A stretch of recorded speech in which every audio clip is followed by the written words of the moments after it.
Welcome to CMR and stuff. ഇന്നത്തെ ക്ലാസ്സിൽ Shakespeare സ്റ്റഡീസിലെ യൂണിറ്റ് 2-നകത്തുള്ള കംപ്ലീറ്റ് ഇമ്പോർട്ടൻ്റ് ആയിട്ടുള്ള ടേംസും അതുപോലെ തന്നെ ഷേക്സ്പിയറിൻ്റെ പ്ലേയുമായിട്ട് റിലേറ്റഡ് ആയിട്ടുള്ള കാര്യങ്ങളുമാണ് ഡിസ്കസ് ചെയ്യുന്നത്. സോ ആദ്യം പറയുന്നത് Senecan influences on Shakespeare's plays. Seneca was a Roman writer of 9 tragedies. അതായത് വായനയ്ക്ക് വേണ്ടി മാത്രമായിട്ട്, പെർഫോമൻസ് ഉദ്ദേശിച്ചിട്ടല്ല, വായനയ്ക്ക് വേണ്ടി മാത്രമായിട്ട് ഏകദേശം ഒരു 9 ട്രാജഡീസ് എഴുതിയിട്ടുള്ള റോമൻ റൈറ്ററായിരുന്നു ഈ സെനേക്ക എന്ന് പറയുന്നത്. അപ്പോൾ അദ്ദേഹത്തിൻ്റെ രീതികൾ, അദ്ദേഹം എഴുതുന്ന രീതികളും അതിനകത്ത് ഉപയോഗിച്ചിരുന്ന ഒരുപാട് ടെക്നിക്സുകളും അങ്ങനെയുള്ള കുറേ കാര്യങ്ങൾ ആ കാലഘട്ടത്തിൽ റൈറ്റേഴ്സിന് മാതൃകയാക്കിയിരുന്നു, മോഡലാക്കിയിരുന്നു. അതേപോലെ തന്നെയാണ് എലിസബത്തൻ ഇംഗ്ലണ്ടിലെ ഷേക്സ്പിയർ ഉൾപ്പെടെയുള്ള ആളുകൾക്കും ഇദ്ദേഹത്തിൻ്റെ ഈ റോമൻ റൈറ്ററായിട്ടുള്ള സെനേക്കയുടെ വർക്കിൻ്റെ ഒരു സ്വാധീനം ഉണ്ടായിരുന്നു.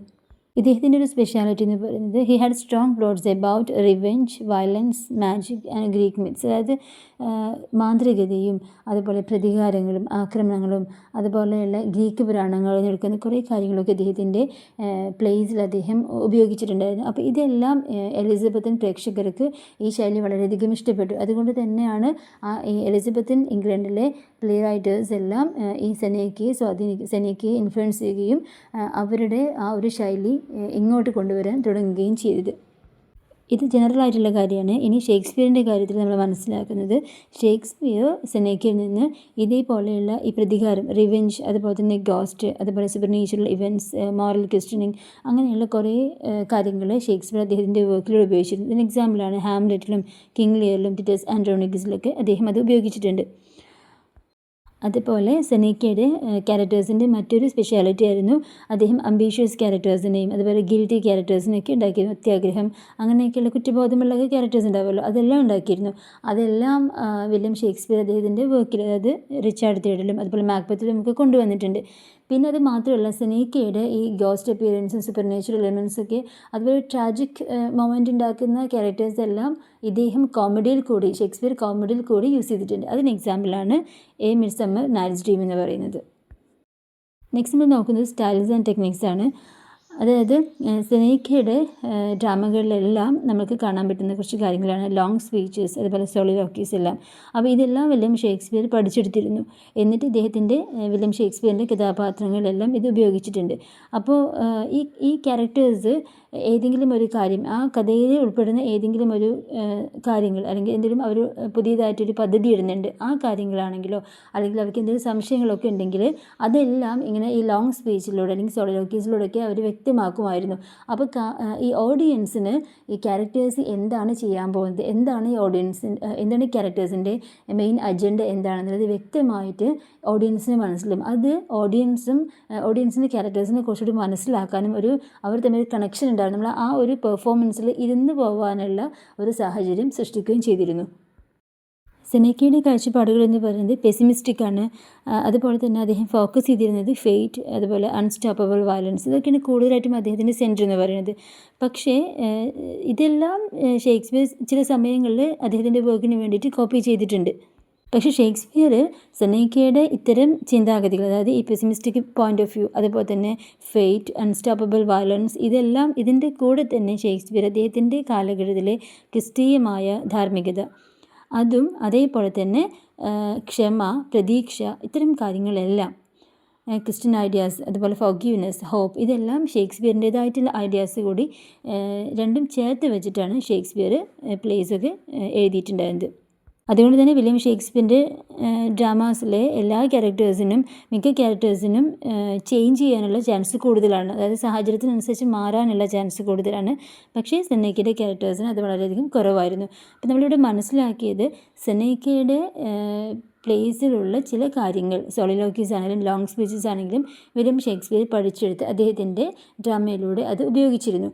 അതേപോലെ തന്നെയാണ് സെനേക്കയുടെ പെസിമിസ്റ്റിക് വ്യൂസും, അതുപോലെ അദ്ദേഹത്തിൻ്റെ ഫെയ്റ്റ്, അതുപോലെ അൺസ്റ്റോപ്പബിൾ വയലൻസ്, ഇതെല്ലാം ഷേക്സ്പിയർ ഉൾക്കൊണ്ടിട്ട് ഇവിടെ ഇദ്ദേഹത്തിൻ്റെ കാലഘട്ടത്തിൽ ക്രിസ്ത്യൻ ഐഡിയാസും അതുപോലെ ഫോർഗീവ്നെസ്, ഹോപ്പ്, അങ്ങനെയുള്ള കുറേ കാര്യങ്ങൾ കൂടി ചേർത്ത് വെച്ചിട്ടാണ് വില്യം ഷേക്സ്പിയർ അദ്ദേഹത്തിൻ്റെ പ്ലേസുകളെല്ലാം കൊണ്ടുവന്നിട്ടുള്ളത്.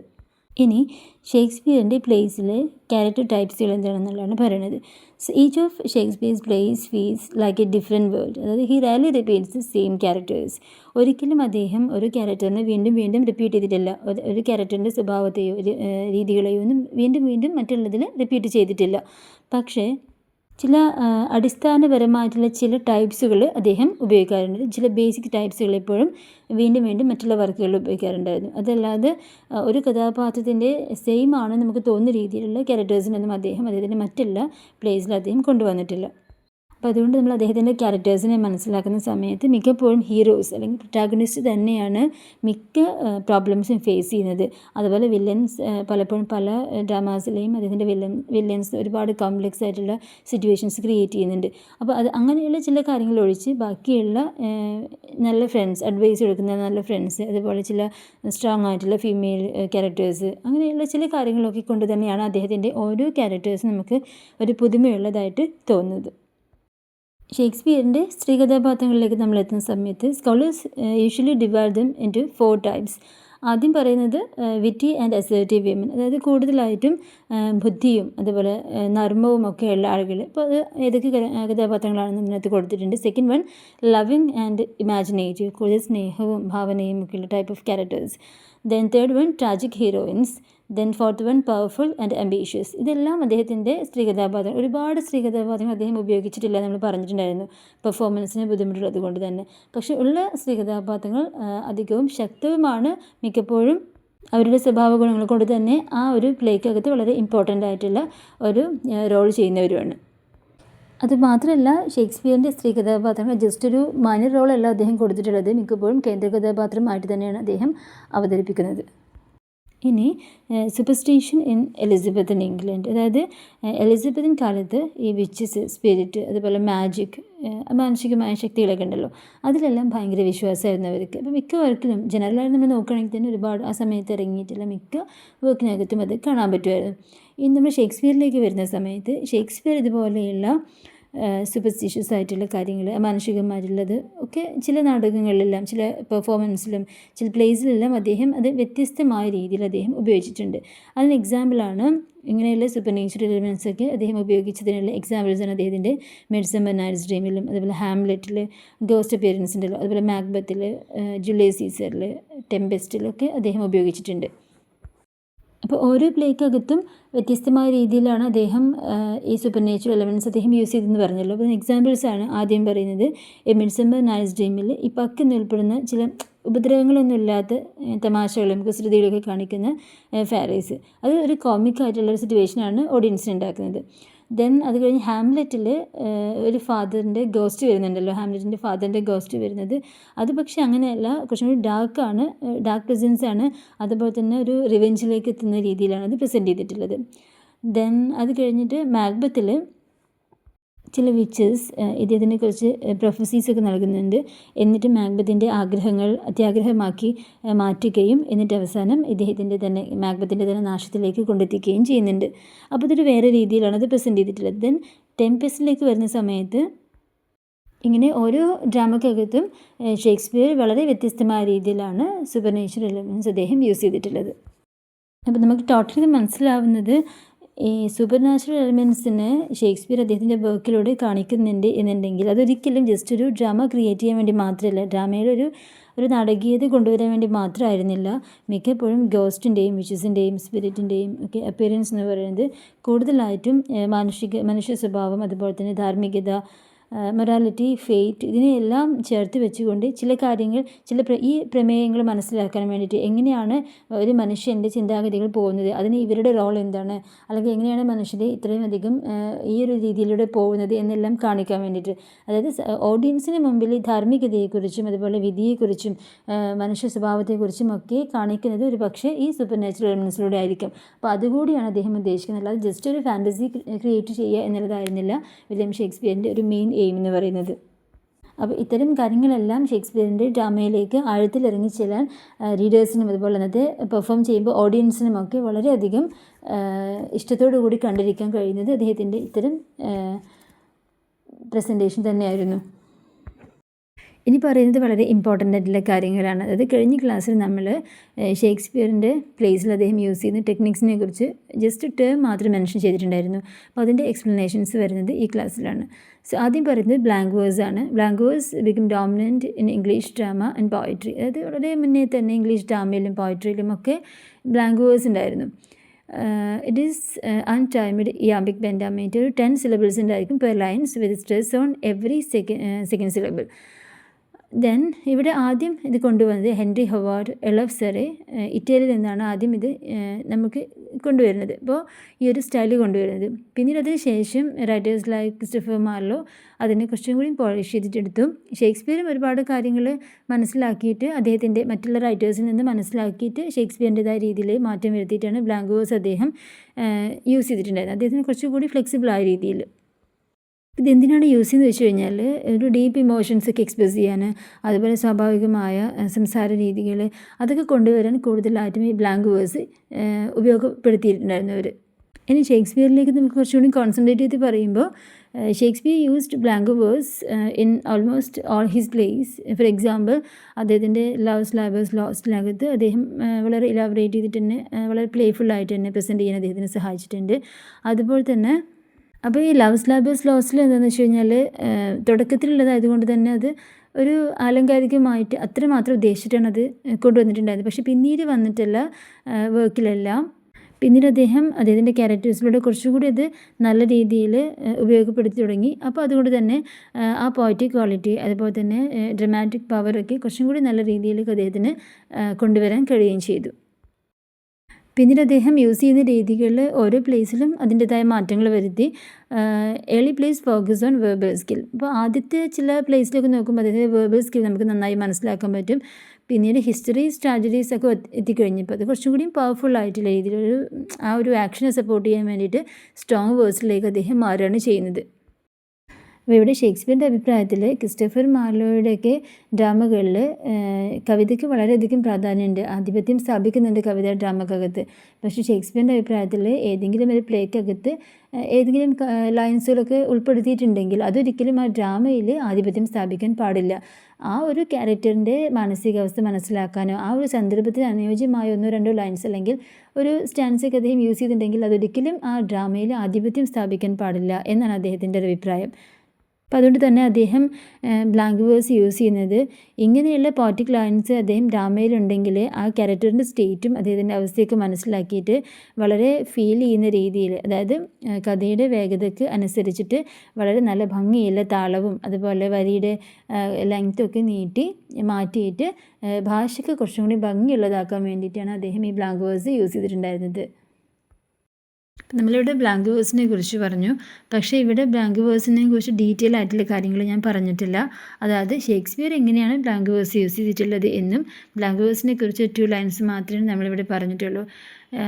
ലിറ്ററേച്ചർ സ്റ്റുഡൻസ് ബ്ലാങ്ക് വേഴ്സിനെ കുറിച്ച് വളരെ ഡീറ്റെയിൽ ആയിട്ട് പഠിക്കേണ്ടതുണ്ട്. അപ്പോൾ എന്നാണ് അതിൻ്റെ ഒറിജിൻ, അതിൻ്റെ ഡെവലപ്മെൻറ്റ്സ്, എങ്ങനെയാണ് അത് യൂസ് ചെയ്യുന്നത്, ഏതെല്ലാം വർക്കിൽ എങ്ങനെ യൂസ് ചെയ്തിട്ടുണ്ട്, കാലക്രമേണയുള്ള അതിൻ്റെ മാറ്റങ്ങൾ എന്തൊക്കെയാണ്, ഇത്തരം കാര്യങ്ങൾ വളരെ ഡീറ്റെയിൽ ആയിട്ട് നിങ്ങൾ നിർബന്ധമായിട്ട് പിന്നീട് പഠിക്കേണ്ടതാണ് കേട്ടോ. നെക്സ്റ്റ് നമ്മൾ നോക്കുന്നത് ഇമേജറി. അതായത് ഇമേജറി യൂസേഴ്സ് figurative language to create vivid pictures and strong emotions. നമുക്കറിയാം ഒരു പ്ലേക്കകത്ത് അതായത് വ്യക്തമായിട്ടുള്ള ചിത്രങ്ങളും ഫീലിങ്സും ഒക്കെ ഉണ്ടാക്കുന്നതിന് വേണ്ടിയിട്ട് നമ്മൾ ഉപയോഗിക്കുന്ന ഫിഗറേറ്റീവ് ലാംഗ്വേജാണ് ഈ ഇമേജറി എന്ന് പറയുന്നത്. അപ്പോൾ ഡ്രാമക്കകത്ത് ഇത്തരം ഇമേജറി യൂസ് ചെയ്യുന്ന സമയത്ത് അതിൻ്റെ ഇൻറ്റൻസിറ്റി കൂട്ടുകയും ക്യാരക്ടേഴ്സിനെ കുറിച്ച് വ്യക്തമായിട്ടുള്ളൊരു ധാരണ വളരെ പെട്ടെന്ന് മനസ്സിലാക്കുന്നത് സഹായിക്കുകയും ചെയ്യുന്നുണ്ട്. അപ്പോൾ അതുകൊണ്ട് തന്നെ ഷേക്സ്പിയർ എന്താണോ പറയാൻ ആ ഡ്രാമയിലൂടെ ഉദ്ദേശിക്കുന്നത് ആ കാര്യം ആ ഒരു പ്രമേയം വളരെ വ്യക്തമായിട്ട് ആ ഒരു ഐഡിയ വ്യക്തമായിട്ട് നമുക്ക് മനസ്സിലാക്കാനും അതുപോലെ ക്യാരക്ടേഴ്സിലൂടെ അല്ലെങ്കിൽ കഥാപാത്രത്തിലേക്ക് അല്ലെങ്കിൽ ആ സംഭവത്തിലേക്ക് ഓഡിയൻസിനെ പെട്ടെന്ന് തന്നെ അട്രാക്റ്റ് ചെയ്യിപ്പിക്കാനും ഒക്കെ ഇത് വളരെയധികം സഹായിക്കുന്നുണ്ട്.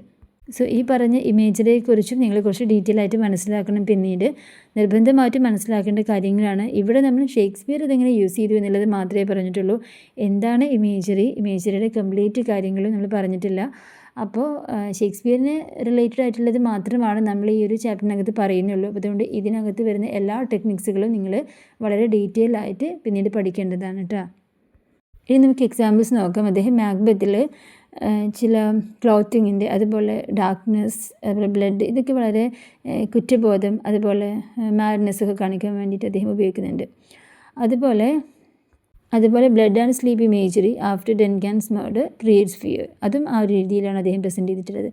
അതുപോലെ ലേഡി മാക്ബത്തിൻ്റെ ഫൈനൽ സീനിൽ അദ്ദേഹം ബ്ലഡ് കാണിക്കുന്നുണ്ട്, അത് ടു ഷോ ഗിൽറ്റ്. അതുപോലെ ഒതെല്ലോയിൽ ഇമേജസ് ഓഫ് ഹെൽ ഉണ്ട്, അതായത് അവിടുത്തെ ഒരു ഈവിൾ കാണിക്കാൻ വേണ്ടിയിട്ട്, ഒരു പൈശാചികത കാണിക്കാൻ വേണ്ടിയിട്ട്. അതുപോലെ ഹെവൻ ആൻഡ് ഹെൽ എന്നുള്ള സംഭവം ഉണ്ടല്ലോ, അത് കോൺട്രാസ്റ്റ് ഗുഡ് ആൻഡ് ഈവിൾ, നമുക്ക് പൊതുവായിട്ട് അറിയുന്ന കാര്യമാണത്.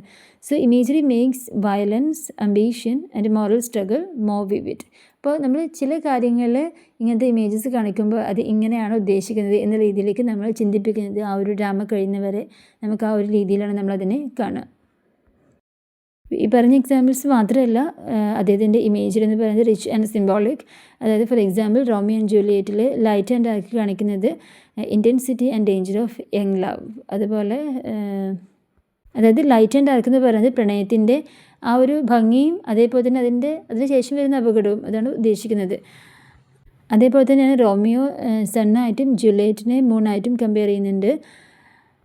ഹാംലെറ്റിലെ ഈ സിക്നെസ് ആൻഡ് കറപ്ഷൻ, എപ്പോഴും അസുഖം, അതുപോലെ തന്നെ അഴിമതി, ഇതെല്ലാം ഷോസ് മോറലിറ്റിക്ക്, ആ ഒരു രാജ്യത്തിൻ്റെ ധാർമ്മികമായ തകർച്ചയാണ് കാണിക്കുന്നത്. ദെൻ ടെംപെസ്റ്റിൽ ജീവിതത്തിൻ്റെ ഒരു ക്ഷണികമായ അവസ്ഥയെ ആ ലൈൻസിലൂടെ കാണിക്കുന്നുണ്ട്. His repeated images create deeper meaning and stay with the audience. അപ്പോൾ ഇമേജറി എന്ന് പറയുന്നൊരു ക്വസ്റ്റ്യൻ വന്നു കഴിഞ്ഞാൽ നിങ്ങൾ ചെയ്യേണ്ടത്, ഇമേജറിയെക്കുറിച്ച് നിങ്ങൾക്കറിയുന്ന ഒരു 2-3 ലൈൻസ് നിങ്ങൾ എഴുതിയതിന് ശേഷം ഷേക്സ്പിയറിനെയാണ് നിങ്ങൾ കോൺസെൻട്രേറ്റ് ചെയ്ത് എഴുതുന്നത്. നമ്മൾ ഷേക്സ്പിയർ സ്റ്റഡീസ് ആയതുകൊണ്ട് നിങ്ങൾ എക്സാം എഴുതുന്ന സമയത്ത് ഷേക്സ്പിയറിനെ കോൺസെൻട്രേറ്റ് ചെയ്ത് എഴുതുക. അപ്പോൾ ഇത്രയും പറഞ്ഞ എല്ലാ വർക്കുകളും അതിനകത്ത് ഏത് രീതിയിലാണ് ഇമേജറി യൂസ് ചെയ്തിട്ടുള്ളതെന്നും മറക്കാതെ എഴുതുക കേട്ടോ. നെക്സ്റ്റ് നമ്മൾ നോക്കുന്നത് quibble. Quibble is a clever use of exact wording or legal detail to solve or complicated conflict. അതായത് ഒരു എക്സാക്റ്റ് വേർഡിങ് കൊണ്ടോ അല്ലെങ്കിൽ ഒരു ലീഗൽ ഡീറ്റെയിൽ കൊണ്ടോ ഏതെങ്കിലും ഒരു കോംപ്ലിക്കേറ്റഡ് ആയിട്ടുള്ള ഒരു പ്രശ്നത്തെ സോൾവ് ചെയ്യുക, അല്ലെങ്കിൽ അത് കുറച്ചുകൂടി കോംപ്ലിക്കേറ്റഡ് ആക്കി മാറ്റുക. ഇതിനെയാണ് നമ്മൾ ക്യൂബിൾ എന്ന് പറയുക. അതായത് ഒന്നുകിൽ അത് പ്രശ്നം പരിഹരിക്കും, അല്ലെങ്കിൽ അത് സങ്കീർണമാക്കുകയോ ചെയ്യും. For example the merchant of Venice. ഞാൻ കഴിഞ്ഞ ക്ലാസ്സിൽ നിങ്ങൾക്ക് ഷേക്സ്പിയറിൻ്റെ മെർച്ചൻ്റ് ഓഫ് വെനീസ് തന്നിട്ടുണ്ടായിരുന്നു തോന്നുന്നു. അപ്പോൾ അതിനകത്ത് ഷൈലോക്ക് എന്ന് പറയുന്ന ഒരു മണി ലെൻഡറിൻ്റെ കയ്യിൽ നിന്ന് കുറച്ച് എമൗണ്ട് വാങ്ങിയിട്ട് തിരിച്ചു കൊടുക്കാൻ പറ്റാത്തൊരു സാഹചര്യം ഉണ്ടാകുന്നുണ്ട്. അപ്പോൾ ഈ സാഹചര്യത്തെ എങ്ങനെയെങ്കിലും പരിഹരിക്കണം. അതായത് ഈ ഷൈലോക്ക് ചോദിക്കുന്നത് എമൗണ്ട് കൊടുക്കാൻ പറ്റുന്നില്ലെങ്കിൽ ശരീരത്തിൽ നിന്നും ഒരു പൗണ്ട് ഫ്ലഷാണ് ചോദിക്കുന്നത്. അത് നമുക്ക് കൊടുക്കാമെന്ന് പറയുന്നത് പ്രായോഗികമായിട്ട് ബുദ്ധിമുട്ടാണല്ലോ. അപ്പോൾ ഇദ്ദേഹത്തെ രക്ഷിക്കാൻ വേണ്ടിയിട്ട് പോർഷ്യ വന്നിട്ട്, മീൻസ് ഷൈലോക്കിൽ നിന്ന് ഈ എമൗണ്ട് വാങ്ങിയ ആളെ രക്ഷിക്കാൻ വേണ്ടിയിട്ട് പോർഷ്യ എന്ന് പറയുന്ന മറ്റൊരു കഥാപാത്രം വന്നിട്ട് പറയുന്നുണ്ട്, ഒരു തുള്ളി രക്തം നൽകാതെ നിങ്ങൾക്ക് ഒരു പൗണ്ട് ഫ്ലഷ് നൽകാം എന്ന് പറയുന്നുണ്ട്. അപ്പോൾ നമുക്ക് സ്വാഭാവികമായിട്ടും അറിയാം, രക്തമില്ലാതെ ഒരിക്കലും മാംസം മുറിക്കാൻ പറ്റില്ലല്ലോ. അപ്പോൾ ഷൈലോക്ക് അവിടെ തോൽക്കുകയാണ്. അപ്പോൾ ഭാഷയുടെ ശക്തി നമുക്ക് അവിടെ മനസ്സിലാക്കാൻ പറ്റും. അപ്പോൾ ഈ ഒരു രീതിയാണ് നമ്മൾ ക്യൂബിൾ എന്ന് പറയുക. മറ്റൊരു എക്സാമ്പിൾ എന്ന് പറയുന്നത് മാക്ബത്തിലാണ് അദ്ദേഹം യൂസ് ചെയ്തിട്ടുള്ളത്. സോ ഇങ്ങനെ ഹ്യൂമർ കൊണ്ടും അതുപോലെ നാടകീയത കൊണ്ടും പ്രതീക്ഷിതമായിട്ടുള്ള വഴിത്തിരിവ് കൊണ്ടും ഒക്കെ അദ്ദേഹം ക്യൂബിൾസ് എന്ന് പറയുന്നൊരു രീതി അദ്ദേഹം ഇവിടെ കൊണ്ടുവരുന്നുണ്ട്. അപ്പോൾ ഇതിലൂടെ അദ്ദേഹത്തിന് ഭാഷയോടുള്ള പ്രാധാന്യം, അതുപോലെ കഥാപാത്രങ്ങളെ അവതരിപ്പിക്കുന്ന രീതിയിൽ അദ്ദേഹം കൂടുതൽ പ്രാധാന്യം കൊടുക്കുന്നത്, ഇതെല്ലാം നമുക്ക് വളരെയധികം നല്ല രീതിയിൽ മനസ്സിലാക്കാൻ പറ്റുന്നത് ഷേക്സ്പിയറിൻ്റെ ഇത്തരം പ്രസൻറ്റേഷൻസ് തന്നെയാണ്. എന്നിട്ട് വില്യം ഷേക്സ്പിയറിൻ്റെ ഈ ക്യൂബിൾ യൂസ് ചെയ്യുന്നതിന് ഡോക്ടർ സാമുവൽ ജോൺസൺ അതിനെ വിമർശിച്ചിട്ടുണ്ടായിരുന്നു. ആ ഒരു ക്യൂബിളിൻ്റെ പ്രായോഗികത സാമുവൽ ജോൺസൺ അങ്ങനെ അക്സെപ്റ്റ് ചെയ്യാൻ കഴിയുമായിരുന്നില്ല. അദ്ദേഹം പറയുന്നത് ഈ ഒരു ഉപയോഗം നാടകത്തെ ദുർബലമാക്കുന്നുണ്ട്, അതുപോലെ ധാർമ്മികമായിട്ടുള്ള വ്യക്തത കുറയ്ക്കുന്നുണ്ട് എന്നൊക്കെ പറഞ്ഞ് ക്രിട്ടിസൈസ് ചെയ്തിട്ടുണ്ടായിരുന്നു. എന്നിരുന്നാലും ജോൺസൺ ഷേക്സ്പിയറിൻ്റെ ക്യാരക്ടേഴ്സിനെയും അതുപോലെ സ്വാഭാവികമായിട്ടുള്ള ലാംഗ്വേജ് യൂസ് ചെയ്യുന്നതിനൊക്കെ പ്രൈസ് ചെയ്യുന്നുണ്ട്. വ്യക്തമായ ധാർമ്മിക ഉദ്ദേശം ഇല്ലെന്ന് പറഞ്ഞിട്ടാണ് ക്രിട്ടിസൈസ് ചെയ്തിട്ടുള്ളത്. എങ്കിലും ഇപ്പോൾ പലപ്പോഴും ക്യാരക്ടേഴ്സിനെ പ്രസൻറ്റ് ചെയ്യുന്ന രീതി, അപ്പോൾ അത് ആ ഒരു രീതി എന്ന് പറയുന്നത് ഷേക്സ്പിയറിനേക്കാൾ തുല്യനായി മറ്റൊരാളില്ല എന്ന് ഡോക്ടർ സാമുവൽ ജോൺസൺ അംഗീകരിച്ചൊരു കാര്യമാണ്. പക്ഷേ ക്യൂബിൾസ് യൂസ് ചെയ്യുന്നതിൽ യാതൊരു മൊറാലിറ്റിയും ഇല്ല എന്നാണ് ഇദ്ദേഹത്തിൻ്റെ ഒരു അഭിപ്രായം. അതാണ് ഇതിനെതിരെ വന്നിട്ടുള്ളൊരു വിമർശനം എന്ന് പറയുന്നത്. നെക്സ്റ്റ് സോളിലോക്കി. സോളിലോക്കി എന്ന് പറഞ്ഞു കഴിഞ്ഞാൽ ഒരു ഡ്രാമക്കകത്ത് ക്യാരക്ടർ ഒറ്റയ്ക്ക് നിന്നുകൊണ്ട് തൻ്റെ ചിന്തകൾ ഉറക്കെ പറയുന്ന അത്തരം ഒരു പ്രസൻറ്റേഷനെയാണ് നമ്മൾ സോളിലോക്വി എന്ന് പറയുക. It reveals inner feelings, motifs and conflicts. അപ്പോൾ ഇതിലൂടെ നമുക്ക് എന്ത് മനസ്സിലാക്കാൻ പറ്റും? എന്താണ് അദ്ദേഹത്തിൻ്റെ ഉള്ളിലെ വികാരം, എന്താണ് ഉദ്ദേശം, എന്താണ് അദ്ദേഹത്തിൻ്റെ മനസ്സിലെ സംഘർഷങ്ങൾ എന്നൊക്കെ നമുക്ക് വ്യക്തമായിട്ട് അതിലൂടെ മനസ്സിലാക്കാൻ പറ്റും. ഇപ്പോൾ എലിസബത്തൻ കാലത്ത് ഏതൊരു പെർഫോമൻസിലും അല്ലെങ്കിൽ ഈ കഥ മുന്നോട്ട് കൊണ്ടുപോകാൻ പ്രേക്ഷകരത് മനസ്സിലാക്കാൻ നമുക്കിത് ഉപയോഗിച്ചു. ഇപ്പോൾ നമ്മളിപ്പോൾ സിനിമയൊക്കെ കാണുകയാണെങ്കിൽ നമുക്ക് ഫ്ലാഷ് ബാക്കുകളുണ്ട്, അല്ലെങ്കിൽ പല രീതിയിൽ നമുക്ക് പല സംഭവങ്ങളെയും ഓൺ ദ സ്പോട്ടിൽ കാണിക്കാൻ പറ്റുള്ളൂ. പക്ഷെ അന്ന് അങ്ങനെയല്ലല്ലോ. അന്നിതുപോലെ മൂവിങ് പിക്ചേഴ്സൊന്നും ഇല്ലല്ലോ. അല്ലെങ്കിൽ ഒരു ഐഡിയ കാണിക്കണമെന്നുണ്ടെങ്കിൽ ഒരുപാട് പ്രോബ്ലംസ് ഉണ്ടായിരുന്നല്ലോ, കുറവുകളുണ്ടായിരുന്നല്ലോ. അപ്പോൾ ഇങ്ങനെ കഥ മുന്നോട്ട് കൊണ്ടുപോകാനും അതുപോലെ പ്രേക്ഷകരെ അതിങ്ങനെയാണ് പോകുന്നത് എന്ന് മനസ്സിലാക്കിപ്പിക്കാനും ഒക്കെ ഇത് ഉപയോഗിച്ചിട്ടുണ്ടായിരുന്നു. ഷേക്സ്പിയറിൻ്റെ സോളിലോക്വികൾ മാനസികമായിട്ട് വളരെ ആഴമുള്ളതായിരുന്നു. ആ രീതിയിലാണ് പ്രസൻറ്റ് ചെയ്തിട്ടുണ്ടായിരുന്നത്. അതിന് എക്സാമ്പിളാണ് ഹാംലെറ്റിൻ്റെ to be or not to be എന്ന് പറയുന്ന ആ ഒരു ലൈൻ. അത് മരണത്തെക്കുറിച്ചിട്ടുള്ള ഒരു പോരാട്ടമാണ് കാണിക്കുന്നത്. നെക്സ്റ്റ് നമ്മൾ പറയുന്നത് അസൈഡാണ്. അസൈഡ് എന്ന് പറഞ്ഞിട്ടുണ്ടെങ്കിൽ ഒരു ഡ്രാമ പെർഫോം ചെയ്യുന്ന സമയത്ത് ആ ഡ്രാമക്കകത്തുള്ള മറ്റുള്ള കഥാപാത്രങ്ങൾ, മറ്റുള്ള ക്യാരക്ടേഴ്സിന് കേൾക്കാതെ ഓഡിയൻസിന് മാത്രമായി മനസ്സിലാക്കാൻ വേണ്ടി പറയുന്ന ചെറിയ ചെറിയ ഡയലോഗ്സ്, സെൻറ്റൻസിനെയാണ് നമ്മൾ അസൈഡ് എന്ന് പറയുക. അപ്പോൾ അതിൽ ഏതെങ്കിലും ഒരു രഹസ്യ ചിന്ത, ഒരു സീക്രട്ട് ആയിട്ടുള്ളൊരു കാര്യം ഉണ്ടായിരിക്കും. അതുപോലെ ഈ കഥയുമായി ബന്ധപ്പെട്ടിട്ട് വരാൻ പോകുന്ന മറ്റെന്തെങ്കിലും ഒരു കാര്യം, ഒരു സൂചന അതിനകത്തുണ്ടായിരിക്കും. ഇതിനെയാണ് നമ്മൾ അസൈഡ് എന്ന് പറയുക. ഇപ്പോൾ നേരത്തെ പറഞ്ഞതുപോലെ പെർഫോം ചെയ്യുമ്പോൾ നമുക്ക് ഭാവിയിൽ ഇന്നതാണ്, ഈ ഡ്രാമയുടെ അവസാനത്തിലേക്ക് പോകുമ്പോൾ നമ്മൾ ഇങ്ങനെയാണ് ചിന്തിക്കേണ്ടത് നമുക്ക് മനസ്സിലാവണമെങ്കിൽ ഇതുപോലെ ടെക്നിക്കുകൾ വേണമായിരുന്നു. കാരണം നേരത്തെ പറഞ്ഞതുപോലെ അങ്ങനത്തെ സംവിധാനങ്ങളില്ലല്ലോ, അത് മനസ്സിലാക്കാൻ ടെക്നിക്കലി വേറെ ഒന്നുമില്ലല്ലോ. അപ്പോൾ ഇതേപോലെയുള്ള ചില രീതികൾ, ചില സെൻറ്റൻസിലൂടെയൊക്കെയാണ് നമുക്ക് മനസ്സിലാവുക. സോ ഇവിടെ മാക്ബത്ത് തൻ്റെ രഹസ്യങ്ങളും അത്യാഗ്രഹങ്ങളും ഒക്കെ ഈ അസൈഡ് വഴിയാണ് പറയുന്നത്. അതുപോലെ റോമിയോ ആൻഡ് ജൂലിയറ്റിനകത്തിൽ, മെർച്ചൻ്റ് ഓഫ് വെനീസിനകത്തൊക്കെ ഈ ഒരു സംഭവം നമുക്ക് വ്യക്തമായിട്ട് കാണാൻ പറ്റും. അപ്പോൾ നേരത്തെ പറഞ്ഞ സോളിലോക്വിയും അസൈഡും തമ്മിലുള്ള ചെറിയ വ്യത്യാസം എന്താണെന്ന് വെച്ച് കഴിഞ്ഞാൽ, നേരത്തെ പറഞ്ഞ സോളിലോക്വിയും ഏകദേശം ഇതേപോലെ തന്നെ, പക്ഷേ ഇത് ലോങ് സ്പീച്ചാണ്. വലിയ സെൻറ്റൻസിലൂടെ നമുക്ക് എന്താണ് ക്യാരക്ടർ ഉദ്ദേശിക്കുന്നത് എന്നുള്ളത് വ്യക്തമായിട്ട് മനസ്സിലാവും. ഇത് പക്ഷേ അത്രയൊന്നുമില്ല, ചെറിയ സെൻറ്റൻസിലൂടെ നമുക്ക് ക്യാരക്ടറിൻ്റെ മനസ്സിലെ ചിന്താഗതികൾ നമുക്ക് മനസ്സിലാക്കാൻ പറ്റും. അതുവഴി ഈ എന്താണ് ഈ ഡ്രാമയിൽ വരാൻ പോകുന്നത് എന്നുള്ളത് നമുക്ക് ക്ലിയർ ആക്കും. നെക്സ്റ്റ് നമ്മൾ പറയുന്നത് ഐറണിയാണ്. ഐറണി എന്ന് പറഞ്ഞു കഴിഞ്ഞാൽ ഇപ്പം നമ്മൾ പുറമേ കാണുന്ന ഒരു സത്യം, നമുക്കറിയാവുന്നൊരു സത്യം, അതിന് ഓപ്പോസിറ്റായിട്ട് മറ്റൊന്ന് വരിക, അതിനെ നമ്മൾ ഐറണി പറയും. ഇവിടെ ഷേക്സ്പിയർ 3 രീതിയിലാണ് അത് അവതരിപ്പിക്കുന്നത്: verbal irony, situational irony and dramatic irony. ഇനി ഓരോന്നും എന്താണെന്നുള്ളതും ഏത് വർക്കിനകത്താണ് അത് അദ്ദേഹം കൊണ്ടുവന്നിട്ടുള്ളത്. ആദ്യം നമ്മൾ മനസ്സിലാക്കുന്നത് വെർബൽ ഐറണിയാണ്. അതായത് സീസ് ബ്രൂട്ടസിനെ ഹോണറബിൾ മാൻ എന്നാണ് വിളിക്കുന്നത്. പക്ഷെ അദ്ദേഹം ശരിക്കും മറ്റൊരാളെ ഒറ്റിക്കൊടുക്കുന്ന ഒരാളാണ്. ജൂലിയറ്റ് അമ്മയോട് അദ്ദേഹത്തിന് വിവാഹത്തിന് തയ്യാറല്ല എന്നൊക്കെ പറയുന്നുണ്ട്. പക്ഷേ അതിന് വിപരീതമായിട്ട് അദ്ദേഹം കല്യാണം കഴിക്കുന്നുണ്ട്. അതുപോലെ സിറ്റുവേഷണൽ ഐറണി എന്ന് പറഞ്ഞാൽ റോമിയോ ആൻഡ് ജൂലിയറ്റിൽ നമുക്ക് കാണുമ്പോൾ ഒരു പ്രണയകഥ പോലെയൊക്കെ തോന്നും, പക്ഷേ അത് അവസാനിക്കുന്നത് ഒരു ട്രാജഡിയിലാണ്. ദെൻ മാക്ബത്തിൽ അധികാരത്തിന് വേണ്ടിയിട്ടാണ് ഈ പരസ്പരം അങ്ങോട്ടും ഇങ്ങോട്ടും ഒരു ബുദ്ധിമുട്ടുകളൊക്കെ നടക്കുന്നത്, കൊലപാതകങ്ങളൊക്കെ നടക്കുന്നത്. പക്ഷേ സമാധാനം അവിടെ ഉണ്ടാവുന്നേ ഇല്ല. കാരണം സമാധാനത്തിന് വേണ്ടിയിട്ടും അധികാരത്തിന് വേണ്ടിയിട്ടുമാണ് ചെയ്യുന്നത് എന്ന് തോന്നുന്നുണ്ടെങ്കിലും അങ്ങനെയല്ല നടക്കുന്നത്. പിന്നെ ഡ്രമാറ്റിക് ഐറണി എന്ന് പറഞ്ഞു കഴിഞ്ഞാൽ ഓഡിയൻസിന് ഈ ജൂലിയറ്റ് ജീവിച്ചിരിപ്പുണ്ട് എന്ന് അറിയാൻ പറ്റും, പക്ഷേ റോമിയോക്ക് അതറിയില്ല. അത് നമ്മൾ കാണുന്നവർക്ക് അറിയാം, പക്ഷേ അതിനകത്തുള്ള മറ്റൊരു കഥാപാത്രമാണ് റോമിയോ, അല്ലേ? പക്ഷേ റോമിയോക്ക് അതറിയില്ല. അതുപോലെ ഒഥല്ലോയിൽ ലാഗോയുടെ പദ്ധതി നമുക്കറിയാം, നമുക്ക് മനസ്സിലാക്കാൻ പറ്റുന്നുണ്ട്, നമ്മൾ കാണുന്ന ഓഡിയൻസിന് അറിയാം, പക്ഷേ ഒഥല്ലോക്ക് അറിയുന്നില്ല. ഇങ്ങനെ ഈ ഐറണി നമുക്ക് പ്ലേ കണ്ടുകൊണ്ടിരിക്കുന്ന സമയത്ത് നമ്മൾ ടെൻഷൻ ഉണ്ടാക്കുകയും നമ്മൾ എന്താണോ നമ്മൾ അർത്ഥം മനസ്സിലാക്കുന്നത് അത് വളരെയധികം നമുക്കതിലൂടെ കടന്നു പോകാൻ ഓഡിയൻസിന് കഴിയും, പക്ഷേ ആ ക്യാരക്ടേഴ്സിന് അതിനകത്തുള്ളവർക്ക് കഴിയുകയും ചെയ്യില്ല. ഇങ്ങനെ പുറമേ കാണുന്ന ഒരു സത്യത്തിന് ഓപ്പോസിറ്റായിട്ട് നടക്കുന്ന കാര്യത്തിൽ നമ്മൾ ഐറണി എന്ന് പറയുക. ഇനി ലാസ്റ്റ് നമ്മൾ പറയുന്നത് ഡിസ്ഗൈസാണ്. അതായത് ഷേക്സ്പിയറിൻ്റെ മിക്ക ഡ്രാമകളും ഡിസ്ഗൈസ്, അതായത് വേഷം മാറ്റുക, ആ ഒരു രീതി ഒരു പ്രധാനപ്പെട്ട ഒരു ഡ്രമാറ്റിക് ടെക്നിക്കായിരുന്നു, ഡ്രമാറ്റിക് ഡിവൈസ് ആയിരുന്നു അത്. അപ്പോൾ പലപ്പോഴും ഒരു ഡ്രമാറ്റിക് ഐറണി സൃഷ്ടിക്കുന്നുണ്ട് അല്ല. നേരത്തെ നമ്മൾ പറഞ്ഞില്ല ഐറണി എന്ന് പറഞ്ഞാൽ എന്താ, നമുക്ക് കാണുന്നവർക്ക് അറിയാം അത് എന്താണെന്ന്, അതല്ലാത്തൊരു കാര്യമാണ് അവിടെ നടക്കുന്നത്. അപ്പോൾ ഇപ്പോൾ ഒരാൾ വേഷം മാറി വന്നു, നമുക്കറിയാം അയാൾ ഇന്ന ആളാണെന്നുള്ളത്, പക്ഷേ അയാൾ അതിനകത്ത് കാണിക്കുന്നത് വേറെ രീതിയിലാണ്. അപ്പോൾ ഇതുപോലെ ഇങ്ങനെയുള്ള ഈ ഡിസ്ഗൈസുകൾ അത് കഥക്കകത്ത് പുതിയ പുതിയ വഴിത്തിരിവുകൾ, ടേണിംഗ് പോയിൻറ്റ്സ് ഉണ്ടാക്കുന്നുണ്ട്. അപ്പോൾ ഗ്രീക്ക് റോമൻ തിയേറ്ററുകളിൽ നിന്ന് സ്വാധീനം ഉൾക്കൊണ്ടിട്ടാണ് ഇവിടെ ഈ ഡിസ്ഗൈസ് അവർ യൂസ് ചെയ്യുന്നത്. പക്ഷേ ഇങ്ങനെയാണെങ്കിലും ഈ എലിസബത്തൻ കാലഘട്ടത്തിൽ ഡിസ്ഗൈസ് വളരെയധികം പ്രോബ്ലം ഉണ്ടാക്കുന്ന ഒരു സംഭവമായിരുന്നു. കാരണം അക്കാലത്തെ നിയമം അനുസരിച്ചിട്ട് ഈ വസ്ത്രം എന്ന് പറയുന്നത് ഓരോ സാമൂഹികപരമായിട്ടുള്ള ഒരു വളരെ ഇമ്പോർട്ടൻ്റ് ആയിട്ടുള്ള ഒന്നാണ്. അതായത് ഓരോ പദവിയിലുള്ള ആൾക്കാർക്ക് ഓരോ രീതിയിലുള്ള വസ്ത്രമാണ് ഉണ്ടായത്. അപ്പോൾ വേഷം മാറി വരിക എന്ന് പറയുന്നത് നിയമപരമായിട്ട് തെറ്റായിട്ടുള്ള കാര്യമായിരുന്നു. എന്നിട്ടും ഷേക്സ്പിയർ അദ്ദേഹത്തിൻ്റെ ഡ്രാമകളിൽ ഈ സംഭവം വളരെ വ്യക്തമായിട്ടും വളരെ ബുദ്ധിമുട്ടില്ലാത്ത രീതിയിൽ, പ്രശ്നങ്ങളില്ലാത്ത രീതിയിൽ അവതരിപ്പിച്ചു എന്നുള്ളതാണ് അദ്ദേഹത്തിൻ്റെ പ്രത്യേകത. അപ്പോൾ ഇങ്ങനെ സമൂഹത്തിൽ വളരെയധികം പ്രോബ്ലം ഉണ്ടാക്കുന്നൊരു കാര്യമായിരുന്നു.